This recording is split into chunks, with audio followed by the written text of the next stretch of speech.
किसी भी प्रकार की बाधाओं को, किसी भी प्रकार के संकट को, किसी भी प्रकार की विपत्ति को बड़ी आसानी से पार कर लेता है।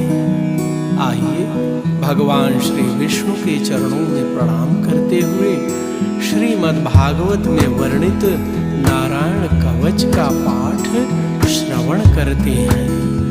राजो उवाच यया गुप्तः सहस्राक्षः सवाहान् रिपुसैनिकान् क्रीडन्निव विनिर्जित्य त्रिलोक्यापुभुजे श्रियम् भगवंस्तन्ममाख्याहि वर्मनारायणात्मकम् यथा ततायिनः शत्रून् येन गुप्तो जयन्मृधे। श्रीशुक उवाच वृतः पुरोहितस्त्वाष्ट्रो महेन्द्रायानुपृच्छते नारायणाख्यं वरमाह तदिहैकमनाः शृणुः।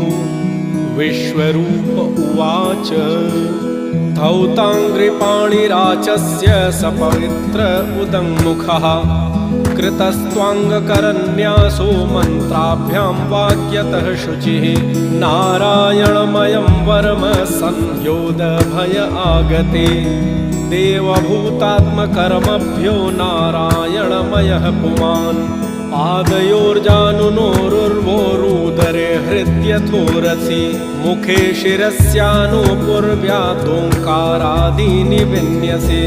ॐ नमो नारायणायेति विपर्यमथापि वा करन्यासं ततः कुर्यात् द्वादशाक्षरविद्यया प्रणवादियकारान्तमङ्गुल्यङ्गुष्ठपर्वसु न्यसेद् हृदय ओङ्कारं विकारमनुमूर्धनि षकारं तु भ्रुवोर्मध्ये णकारं शिखया न्यसेत् विकारं नेत्रयोर्युञ्ज्यान्यकारं सर्वसन्धिषु मकारमशं फडन्तं तत् सर्वदिक्षु विनिर्दिशेत्।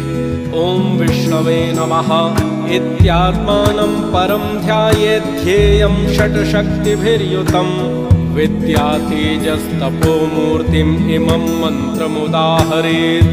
ॐ हरिर्विद्यान्मम सर्वरक्षान्यस्ताङ्घ्रिपद्मः पतङ्गेन्द्रपृष्ठे दरारिचर्मासि गदेषु चाप पाषान्दधानोष्टगुणोष्टबाहुः जलेषु मां रक्षति मत्स्यमूर्तिर्यादो गणेभ्यो वरुणस्य पाशात् स्थलेषु मायापटुवामनोऽप्यात् त्रिविक्रमः खेवतु विश्वरूपः दुर्गेष्वटव्याजिमुखादिप्रभुः पायानृसिंहो सुरयूथपारिः विमुञ्चतो यस्य महाट्टहासं दिशो विनेदुर्यपतंशगर्भाः रक्षत्वसौ माध्वनियज्ञकल्पः स्वन्तष्ट्रयोन्नीद्धतरो वराहः रामोऽत्रिकूटेष्वथ विप्रवासे